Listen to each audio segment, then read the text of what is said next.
started. All right. Who wants to go first?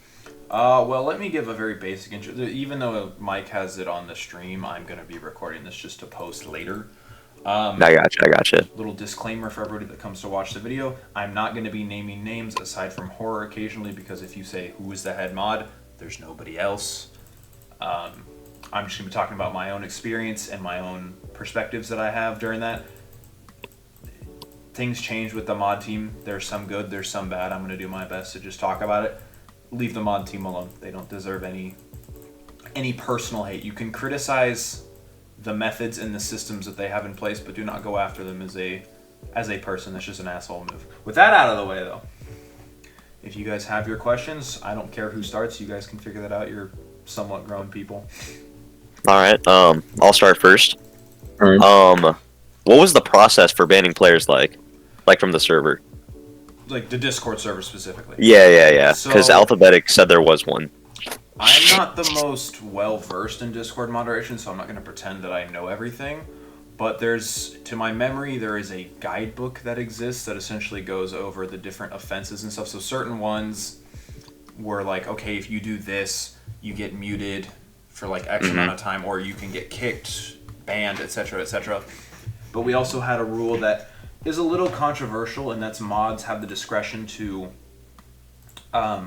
do what they need to do to get things done, which is two sides of a coin that can be good or bad.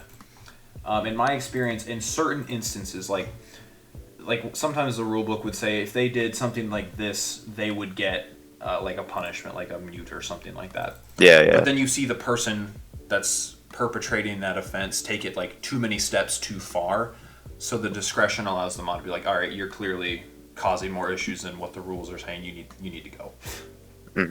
But So you said mods have discretion about that kind of stuff, though, right? yes, in most instances. Now, the double-edged sword of that is when drama comes around and mods try to use that as justification. It can often come off as very, very bad.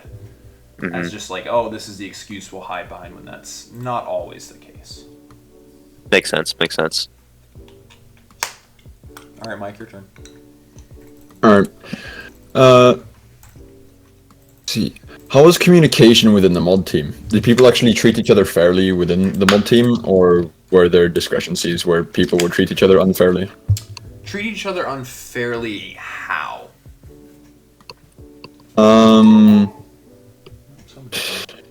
Giving each other a hard time. I would say in that regard, we're going to have to dive a little bit deeper into the dynamic of the mod team, but communication between full mods, I would say, was pretty good.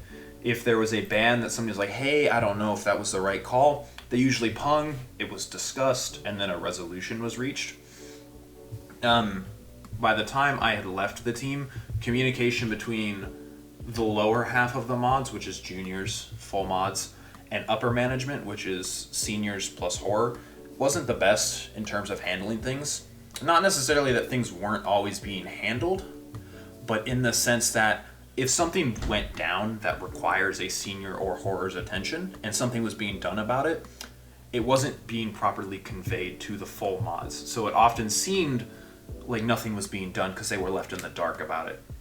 Now, things obviously have the capacity to change, and I've heard that communication has gotten better due to some just new drive to really make sure that gets communicated. But during a lot of the drama that I was a part of, there was not always that proper communication about things that are being done, so it could often cause more issues than intended.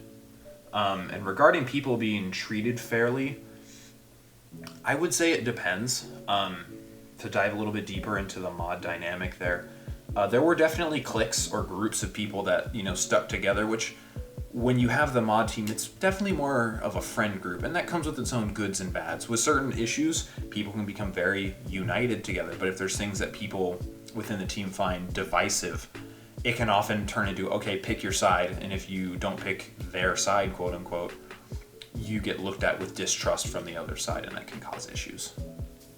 I would know. I was a part of one of them at a point. I guess I never really thought about that. And to dive in a little deeper, when you hear that certain things are being leaked, like some of the drama I was a part of, certain mod logs are being leaked by, full mods, you do become distrustful and paranoid because, what if I trust X mod and then it turns out X mod was one of the leakers that's leaking to people to cause more damage?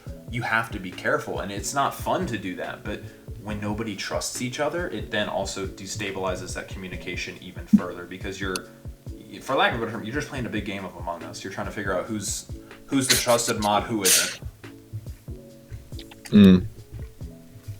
Okay. All right, that was pretty informative. Pick another question.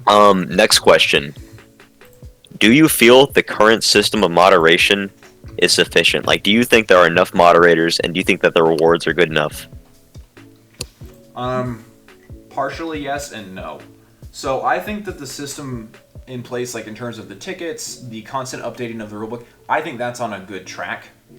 However, it actually being executed, unfortunately, lies within the motivation / determination of the juniors and full mods that are there to enforce said things. A lot of the rules, I would say now, after they've been refined, are pretty well laid out and pretty good for the general community that they have to follow. But when you don't have enough mods that are willing to work on certain time zones, like people often joke and go, "Oh, it's a mod. They're doing their 9 to 5 for tickets." That's not really the case. A lot of the times it's, mods have a quota they have to meet. You don't meet the quota so many times you get booted. If you can tell us what it is, what is the quota?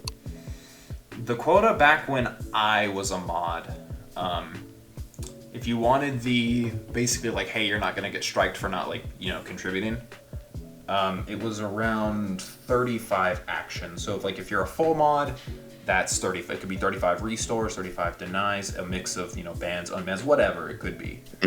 If you went too low though, you would start getting striked because you're not pulling your own weight at that point. Because there are a lot of restore tickets, new bugs pop up every week that cause deaths. Somebody has to do them, and a lot of that then falls to the juniors, which are, unfortunately, they're just seen as restore slaves, which, to be fair, that is about all they can do. But when a lot of them tend to wait towards the end of the week, just like, oh shit, I gotta hit quota, and then, they go hit their quota real quick, and they're safe, restores can tend to pile up for multiple days, when oftentimes a lot of the players that are seeking a restore, their issue really isn't that big of a deal. Like, it can be resolved pretty quickly, but due to the mentality of a lot of the mods, it can often clog up when it really doesn't need to be. But that's not necessarily something I don't think they can fix, per se. Like, you can't say, okay, X mod, you're going to be working from this time to this time on this day, and you other mods are going to be working from this time to this time. If you tame any tickets, on any other day, you're in trouble. Like, they can't do that. It doesn't work. Yeah. Now, like, what's the... How do I say this? Like, what's the... Like, average, like... How do I word this? How many... Like, damn it, I can't think of the words. Shoot, alright. How many, like, North American mods? Like, how many, like... What about the time zones? Oh, like, what's the division looking like in that regard? Yeah. Last I checked, it's weighted more towards NA than EU, though a lot of NA people typically stay up later, so it does kind of blur that line a little bit, but I would say there's more NA than EU mods to my memory. So unfortunately, EU people seeking restores do get cucked a little bit there. But I can see that, yeah. regarding are the rewards worth the risk and stuff? No, not at all. Really? The reason I say this, obviously, this is my own personal experience speaking here, but when you've been doxxed multiple times and the stress from dealing with certain issues, and not necessarily the fact that you're, what's the best way to put it? Not that you're dealing with the issues, but the fact that you're seeing them so often, as in my case as a full mod, certain issues that players face that obviously you don't want to put that in a public ticket, whatever it may be. If it's sensitive information, they need to bring it to somebody they can trust. And having to deal with that a lot, it does wear on your mind from a mental stress perspective. And when the community already hates mods enough as it is, it doesn't necessarily encourage you to say, all right, guys, let's put on our happy face and go out there and do this stuff, It doesn't, it's not encouraging. And the rewards definitely are helpful. Don't get me wrong. Like my one title slot that I have, it is my favorite slot. I worked my ass off to get the points needed for it to do it. But when the flip side of that is people calling you all sorts of slurs and names and trying to DM you or trying to even hunt you in game and all these other things, and the risk of those around me having their information leaked just because they associate with me, that's scary. And I don't like that. Like when I would get frustrated with mod issues, I would go talk to my family. So I'm like, you know what? I need a second opinion. Somebody that doesn't know anything about what I'm talking about. I explain the basics of the situation, and every time they're always like, it seems like there's a lot of drama that you have to deal with every time. Mm-hmm. So eventually, after one issue, I was just like, you know what? I don't think this is worth it at this point for me. And ever since I've left, the change in how I've been treated is phenomenal. Like, it is truly mind-boggling to see that some people still think I'm a mod, and they'll go, oh, look, it's a crybaby mod. I'm not a mod anymore. But a lot of people just go, oh, look, it's infected. They don't go, oh, look, it's a fucking mod over there. Like, the difference in being treated it's amazing. I'm no longer like an effigy to people that they can just point their hate to. They can hate me because of how I play in the game, but they don't always just default to mod. Dude, I'm not gonna lie. I kind of didn't like you either. I posted like a stupid suggestion in the suggestion chat, and then someone pinged you, and I got my role taken away. And for the longest time, I had like a huge grudge until I actually met you. I will tell you this now: 9 times out of 10, it is never personal. It's not personal, kid. 9 out of 10 times. If it's me removing suggestions, it definitely isn't. But dude, I get it. I get it. I would be a huge liar though to say if drama that has arisen in this community has come from personal grudges from different mods, myself included in some instances. I will take my blame there. But yeah, no, overall the rewards at the moment aren't worth it. Not to say that being a mod is just a bad choice. I think it is, but that's just because I'm not saying the mods are evil. I'm saying that the mental stress is not worth it for your average person. That's just me. Next question, though. Yeah. One more quick question, actually, real quick. Yeah. How many mod points does it actually take to like get some of the stuff?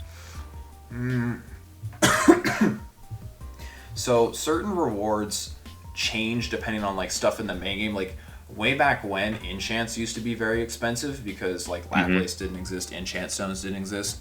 So the prices do occasionally fluctuate with updates. Like as enchants have become more common and like people do deep shore, enchants are like dirt cheap now because the idea is that since you're spending your time doing the mod work, it's like they're trying to save you the time going in and grinding it in game, which makes sense to me. So like enchants now, I think they're like 20. Like it's really not. That's not that bad. It's really nothing crazy because again, you could go spend like 20-30 minutes, go get a deep shore, like farm Maestro a couple times, and you'll probably get the enchant stones you want. It's not a crazy ask. Whereas the things like Dracard and Title, those are more expensive. Dracard's the most expensive to my remembrance. And then how much was that around? 750. 700. Oh my god. You had to bust your ass off for a Dracard. Yeah. Title is the second most expensive. Damn, I never thought it was that high. Yeah, Title was. It's just the mods that you see running around with Dracard. They've been around a while. You know, yeah. It's not like they spent a week doing it and they get it. No, like a lot of them have been there for several months. And like myself, I was a mod for Monad stuff for like over 2.5 years ish, give or take. I was around in Rogue. I was around here. Now I just do testing, which is a lot more fun in my opinion. So, but yeah, next question. Mike. All right. Yeah, that'll be me. When a mod is directly connected to an issue or ongoing problem, are they allowed to participate in moderating said issue? And if they are, what is the justification for allowing someone who can be emotionally compromised to take part of something like that? So when it comes to nowadays, when it comes to bans, the person can't handle the ban appeal if they banned them. which I think makes sense. Obviously, in like the mod chat, they can discuss it, but they can't immediately go in and go, no, you can't be unbanned. There has to be a second opinion there. But with other issues, such as like, you know, doxing, death threats, that kind of stuff, sometimes they were able to handle it, sometimes they weren't. It kind of just depended. I don't really think there was much of a justification, and I do think that sometimes, like you said, the person being emotionally compromised can cause a clouded judgment, especially depending on like what it is. There's a couple instances that come to mind. I do not want to bring them up for the sake of keeping drama to a minimum, but it would essentially be like, oh, well, that person would never do that. You know, I've known them for, you know, so and so, and then it turns out they actually, you know, did something of that nature, you know, exploiting or otherwise, and then it just looks bad. Yeah. But no, I wouldn't really say there was any justification. It was just a, oh, I'm going to participate kind of thing. All right. Next question. How much time does it actually take to like moderate the server? Discord doing bans, doing restores. Which part are you curious about? All of it.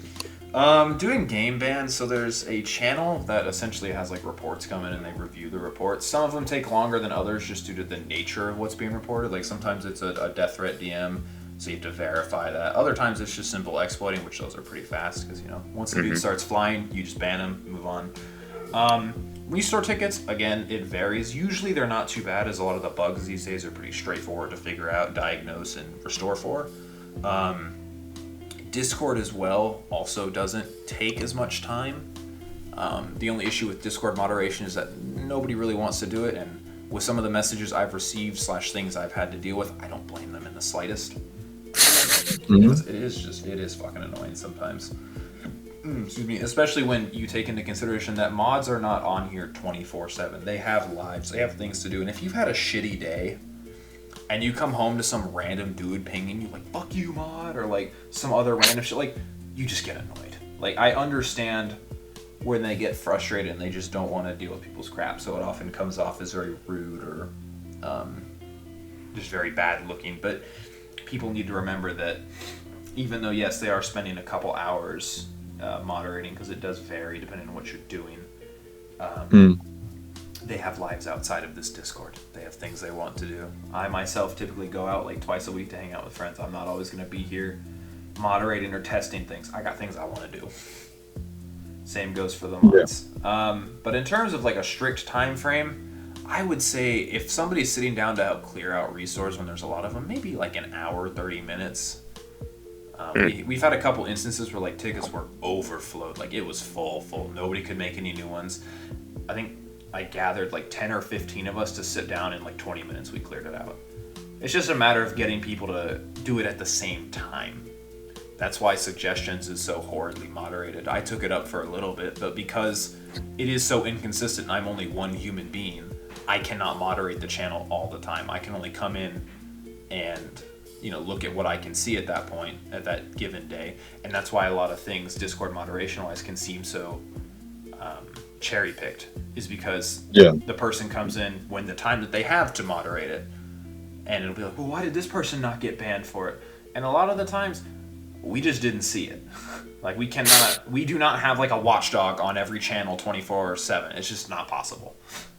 Yeah, that's gotta suck when they blame you for that as well. It's not our fault. It is literally the fact that there's like over 100,000 people in that Discord. I think there's like 300,000 right now. How can I tell? How do I look at there's that? 300. I think there's 430,000 people in the Deepwoken server. If you send an invite, I'll do it real quick. Yeah, send an invite in the group, like just to give a number. Yeah. Yeah. So over 366,000 people. Over 366,000 people. Yeah, we can't. There's like 100 of us mods or 100 of the mod team. Like, they can't do it. It's not happening. So yeah, it's too big for a reasonable expectation like that. Now, if we had, say, like 2,000 mods, which would never happen, but in this hypothetical, then it could be a bit more of a realistic expectation that multiple people would be able to watch the chats. But with what we have now, it's not happening. 2,000 is highly unrealistic. Yeah, hypotheticals are fun to talk about sometimes. So Yeah. All right, next question. Carry on. How is work morale within the mod team? Oh boy. I would say it fluctuates a lot. I don't peek in the chats that often. Typically, I only notice if drama goes down. Do I see mods saying things in the public chats? I would say overall it's okay. It's not good, but it's not bad either. And obviously during certain times, like with the Dan BR stuff a little while back, probably on the worse end, just because when you have a CC that's, for lack of a better term, rabble rousing, it does get scary and people get concerned. So people are often more... Rabble-rousing. I use old-fashioned terms, I'm sorry. That's funny.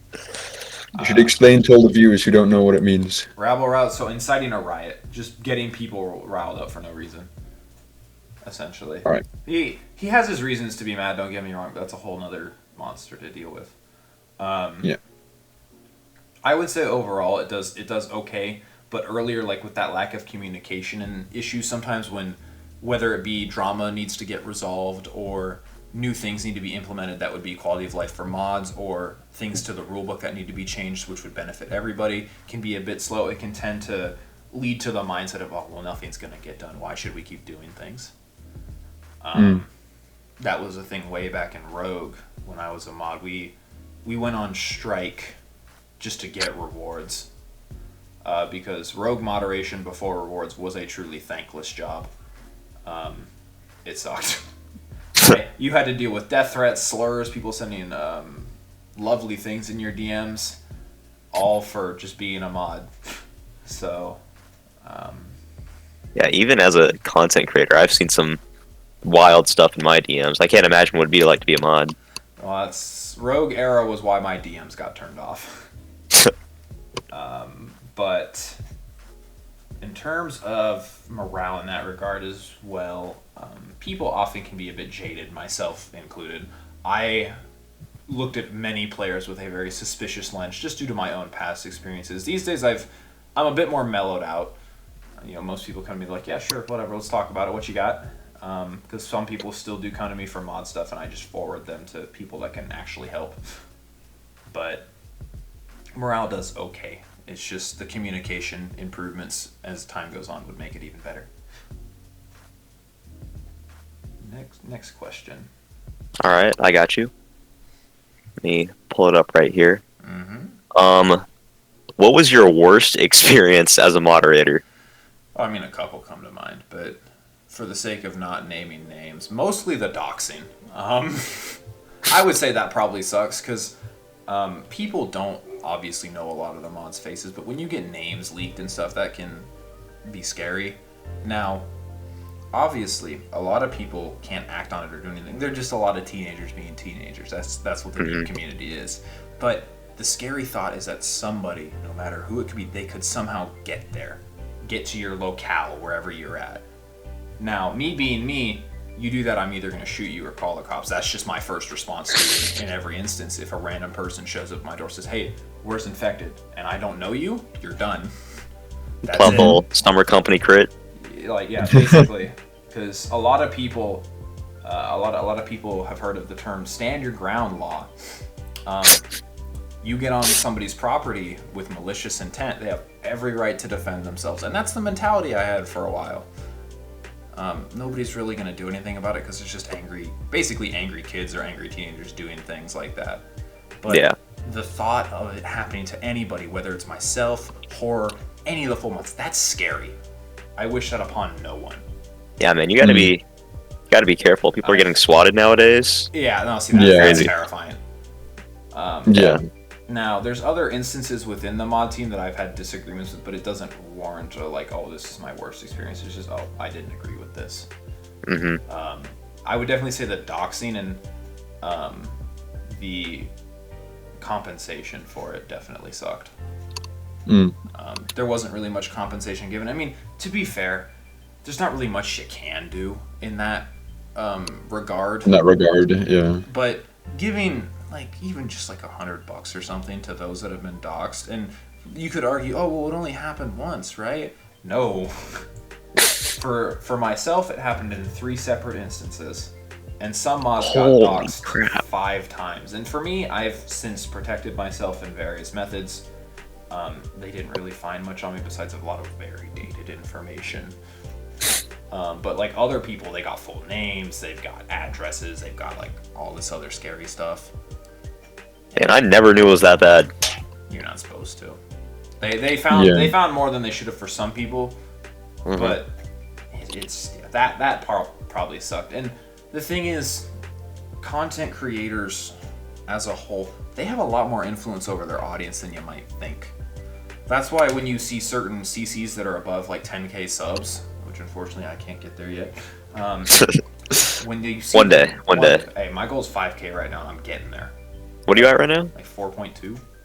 Hey, you'll make it. Hey, let me hit my goal as well. I need to hit 3K. I need to get back there, bro. 8K. Okay, hell yeah. But Or wait, what am I at? 6.5, but yeah. Where was I? But yeah, but when CCs have the influence that they do, and you see them start going, oh man, fuck the mods. Like a lot of the people are impressionable young teens. This is not these aren't adults that can clearly and consciously make these types of decisions. I would know. I was very impressionable back then during the Rogue era. That's why I was so desperate to become mod, and like how a lot of people want to become mod. It's the same pipeline. I get it. I've been there. I've seen beyond it. People just gotta realize that CC should use that influence for constructive criticism of the system, not starting a riot with a mob. And I think that's the big piece issue that matters there.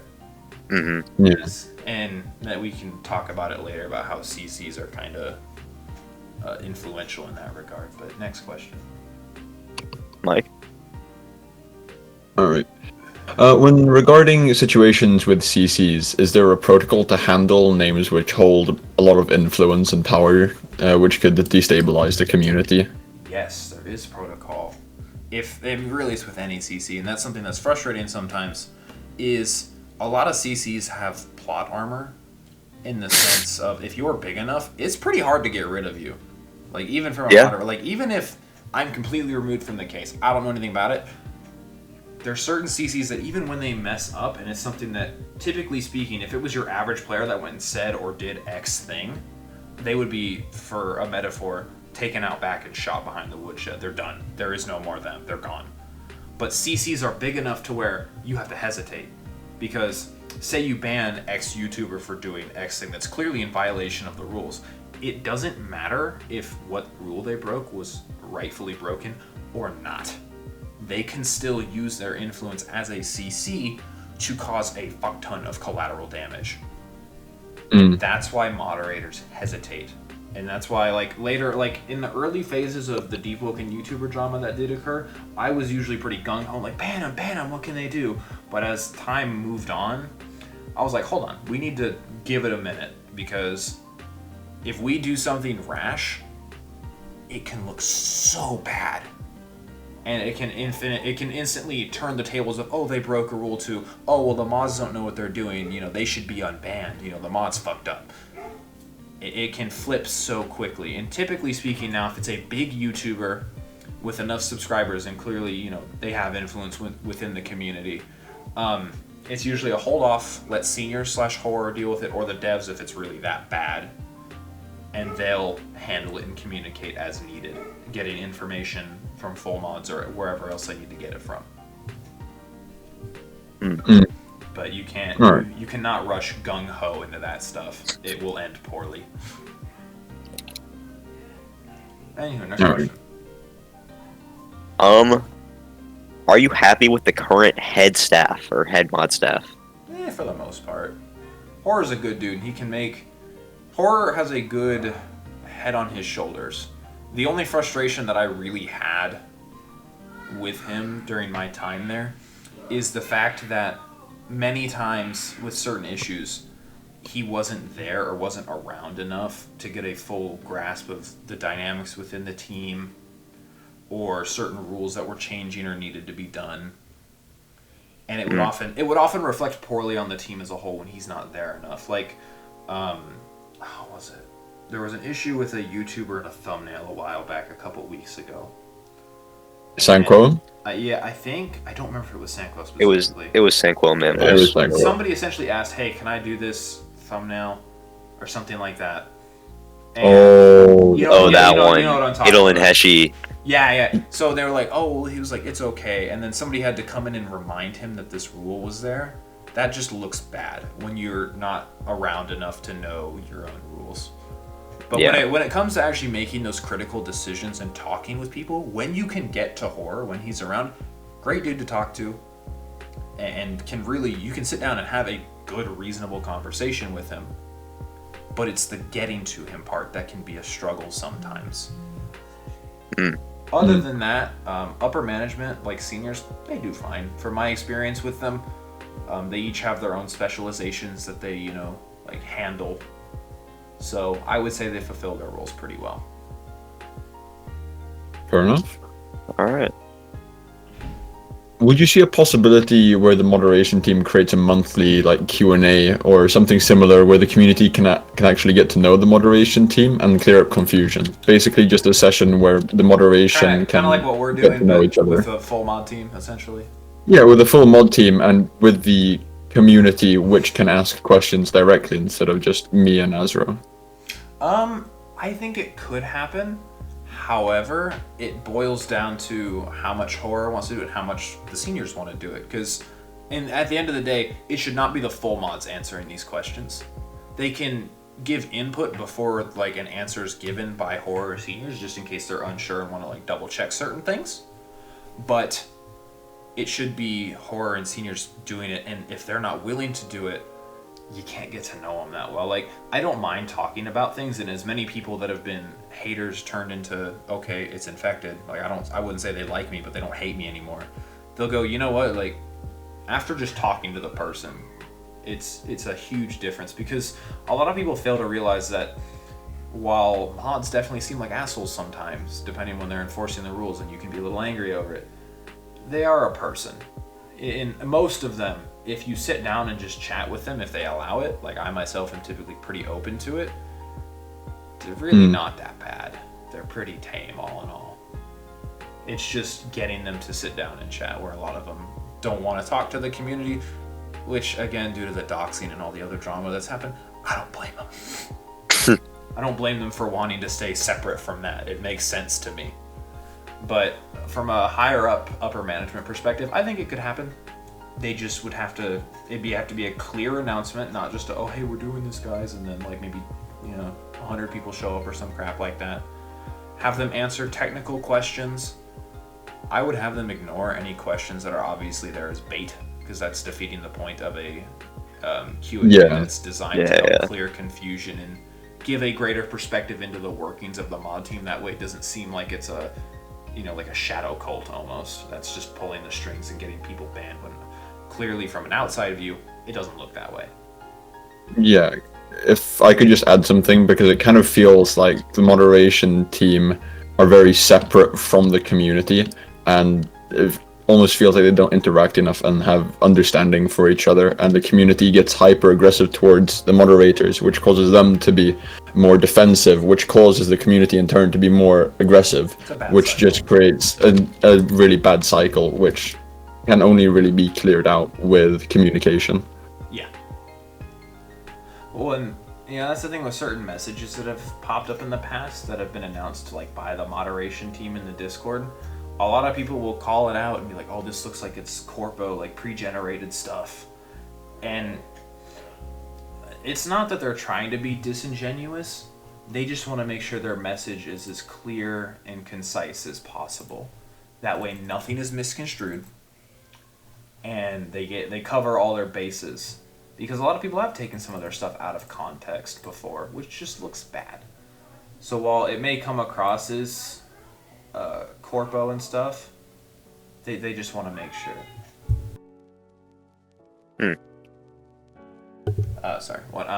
They just want to make sure all their bases are covered. But sometimes sitting down and doing a live VC, I think, is a bit better, because it does come across as more genuine. Yeah, one of the like the Discord like stages, you know? Yeah, that's Yeah. what I was thinking. They could have a Discord stage where they could bring either people up, or they could read a chat where the questions have been or like a Twitch asked stream or during the week. something. Yeah. There's plenty of mediums for it to happen. Yeah. I feel like that really benefit the community. They could have like a channel like suggestions where they could upvote questions, and questions over a certain range would go into a channel. They would get asked. It'd also help keep out like the bait questions or just exactly. Like, yeah, which is why good idea.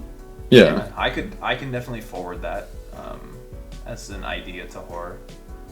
So yeah, I'll keep that one in mind. All right. Here's my last question. Would you recommend that someone become a mod? No. Never. Really fast. In today's community and climate, I'm not trying to dissuade people from being a mod in the sense of like, oh, we should keep the mod team low, that way they're always inefficient. No. I'm saying if you're the average member of the Deepwoken community, and I'm going with the assumption that most of this community is within the 15 to 18 age range. So you're a teenager to young adult. I do not think you should do it purely because it'll put a lot of mental stress on you that I don't think is worth it. A lot of things will change. You will be treated differently. It does not matter if you're a junior, a full mod, a senior, or even the head mod. You will be treated differently. It is a fact. I've seen it happen. I don't think that kind of stress is worth it. And at the moment, the rewards and payment that are given, I do not think it is worth it for the risks that are incurred from both a personal and mental stress standpoint. If you still want to go for it, go for it. That's all you make. Go through the application process, whatever it may be when they do those. But I personally would not recommend it, just based on my own experiences. Good to know. All right, go for it, Mike. What you got for me? Do you have any stories which you would like to share about your time in moderation? I mean, there's always good and bad stories, but one of my favorite stories, at least from my perspective, is back when the upper management would do a lot of like game nights. It was one of my favorite things when I was able to pop in when I wasn't working, because I always did it when I was working. But on the off chance I got to go in on a couple of times, it was a lot of fun because you see a side of the seniors in horror, and you get to meet other mods and just have a good time. There's no like, okay guys, what's this ban about? What are we doing here? You get to just go play like Lethal Company and scream and laugh as the weird things chase you around, and you're just having a good time. It shows you a different side of the team instead of sometimes only seeing, what you guys see, which is the very rigid and almost robotic like messages that pop out sometimes. Stuff like that, I definitely think goes a long way to bring the mod community together, and if something of that nature were to happen, kind of like the Q&A, it would go a long way to bring the community together to where it feels like their input is being heard. I don't really have any bad stories that I feel are worth sharing, because I think it then feeds into just meaningless drama. A lot of the issues that I've had have already been resolved from a private standpoint, and there's no need to bring them out publicly. Alright. The only bad story I can think of that deserves telling, not really a story, but a remark, just how a lot of CCs that have clearly fucked up and done certain things get off with a lighter punishment than they should have.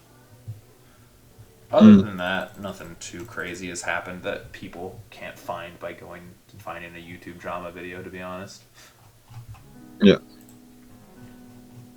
Is there a set of social norms which are like set for moderators, for them to act or talk in a certain way? Because, like you said before, you don't always get to see like a more personal side of moderators. Like, so when you mean like when talking to the public?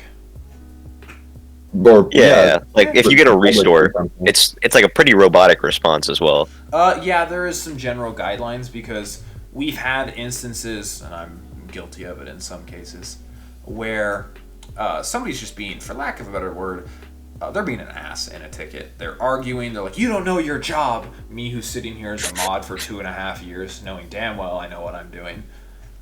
But I can't tell them that, because they'll only call for a real mod. If you can tell, I've experienced this more than once. Yeah. You cannot just go, fuck you! You can't do that. As much as you want to just call them an idiot for not understanding what you've been telling them for the third time, I've learned it's a lot like working in retail. When Karen wants to get her shit returned and you've told her it's past the 30-day return mark, but she still wants to get it returned, that's essentially what you're dealing with. You cannot go in there and really show your personality and say, dude, we cannot help you, like, knock it off. You have to stay professional, even though if it comes across as, like you said, robotic and pretty rigid, disconnected. Yeah, because they don't want to say something that they shouldn't, and then, oh well, the person that ticket makes like a screenshot and then it gets sent to a YouTuber. Like, there's some paranoia there that stems from those other questions you guys have asked, because certain things like that have popped up, such as the YouTuber Awagers. He got like one of his Never heard of him. He's some small YouTuber, I wouldn't worry about it, but he got like a restore denied, made a video about it, and then basically made a ton of content about hunting down mods. Like, he'd follow them into servers and search for them. That's wild. And here's the thing that bugs me. Like, if you want to not like a mod because maybe they denied your restore, they were rude to you in game or something, that's fine. Okay? Don't go after the mods that don't even know what you're talking about. Like, he went after mods that weren't even a part of the restore ticket that got denied. At that point, it's like, you're just being an ass at that point. Like, true, yeah. I understand going after the ones that denied you specifically, if that's your vendetta, whatever. You do you, buddy. But for, little Jimmy over there that's just doing his 10th restore ticket that he's ever done, why are you ganking him? It ain't that deep. It really isn't. It's just Deepwoken. Like, I obviously, like, some people will come up to me and fight me and stuff, like, I remember you, you denied my ticket. And I'm sitting here like, who are you? I've had that happen so many times. He's like, I remember you from Chime 5 months ago. It's literally like, it's literally the like, that's the Thanos thing, meme. like, they take it so personally, when half the time it's not, bro. Like, I don't remember you. I can't help you. You took everything from me. I don't even know who you are. Yeah, like, literally, you took everything. Who are you? I don't even know who you are. And it's like, it's not even the who are you, like, oh, you're nothing, who are you? It's like, dude, I don't even know who you are. Like, help me out. Jog my memory, something, anything. Yeah, Yeah. Last question, I think, Mike? Yeah. What piece of advice would you give to new moderators, which you wish you would have gotten when you started? Leave. No, I'm just kidding. Quit while you're ahead. In all honesty, I would say the best piece of advice is definitely learn patience.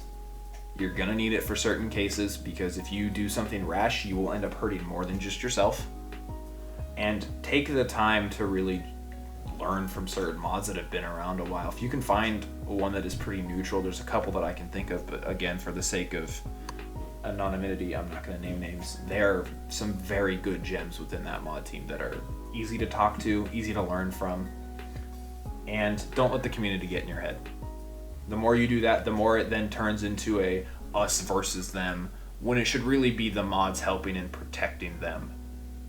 Exactly. And unfortunately, due to how the community has treated the mods and vice versa in some instances, due to that cycle we talked about, it has turned into an us versus them sometimes, and that's how that disconnect forms. So I got one more question, actually. Go for it. Do you regret being a mod? No. I regret some aspects of it, but overall I do not regret it, because me doing the things that I did back in Rogue to become a mod, I can tell that story if you guys want. It's not really that crazy, but yeah. Me doing the things I did back then and sticking with it as long as I have has gotten me many unique opportunities and has given me the inspiration to start my own channel, which has been a blast to do and manage. And if I had never gotten there and gotten the information that I had and like stuck around long enough to be trusted to get tester, I wouldn't have had any of that without it. I would have just been another normal player, and I would never trade that. I would obviously, if there's certain things I could get rid of, like the doxing, that would have been great, but the opportunities I've been given and the unique perspectives I have, I think is worth it. Yeah. But the story regarding how I got mod way back when I was a YouTuber who didn't really know what he was doing, and was using a Filmora trial to make videos until I found DaVinci Resolve.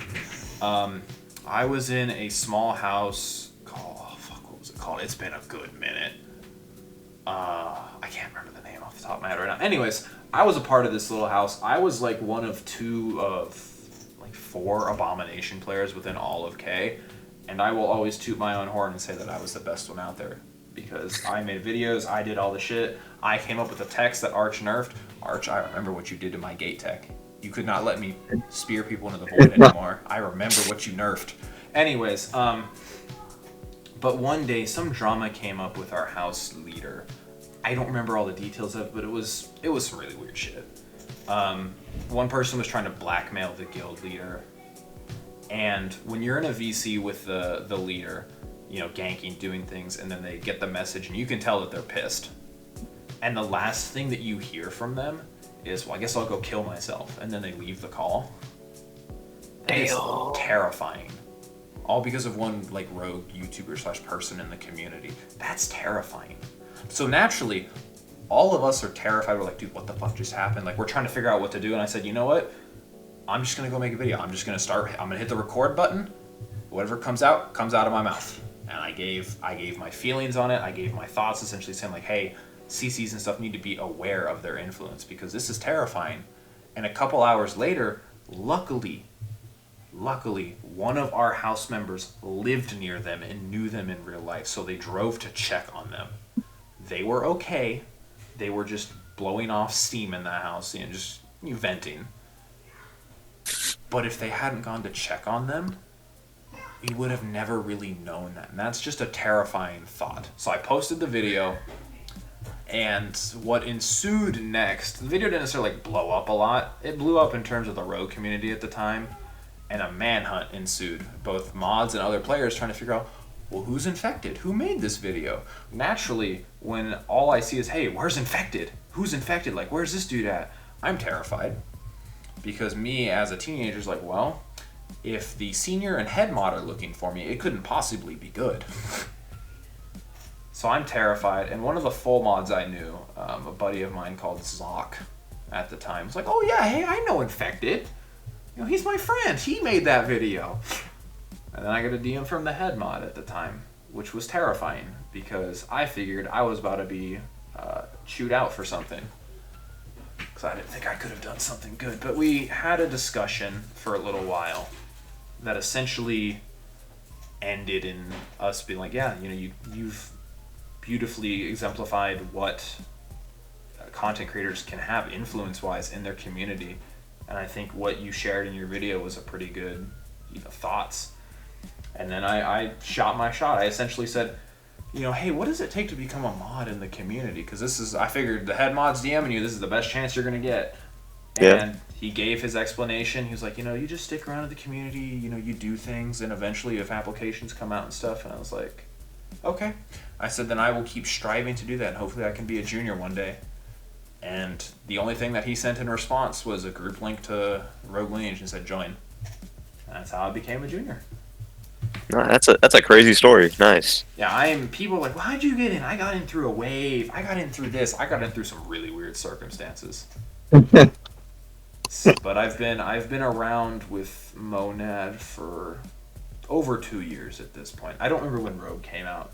I got junior mod at like the middle of Rogue's lifespan-ish. But yeah, I think that's pretty good for a quote-unquote, mods POV. The modcast. The mod 48 minutes, goddamn. That's pretty good. You're gonna have to trim that down. I'm not gonna try. I'm just gonna let it all. It's all raw. I'm gonna put it out. Oh shit. Because I don't want anything to be left out. People can hear the full explanation if they want. They can hop around, do whatever they want. It's the idea. It's like a podcast. All right. Yeah. You guys have your questions. I'm glad I was able to answer them to the best of my ability. One last disclaimer to those who find this video and watch it. Don't expect me to name names in the comments or anything like that. This is just my own perspective, my own answers. I hope they were informative and helped cleared up any confusion for you guys out there in the community that have questions, confusions, frustrations about things. And hopefully it was something you guys could relate to in a sense. Yeah. So, for you guys that interviewed me.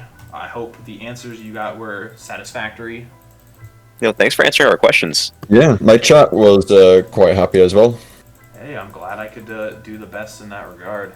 I'll probably post this on Sunday or something. I gotta get a thumbnail, and I'm probably just gonna get some random ass footage of like COD or something to put over this. So your story of how you got mod is so similar to how I got my translator role for Twin Atlas Studios. Yeah, like people will be surprised at like the circumstances that people land themselves in. It's crazy. Yeah. But yeah, thank you guys for coming and setting this stuff up. My dinner's here, so I'm gonna go eat dinner. All right, man. See ya. That's how I got. Yeah, see ya, Invicted.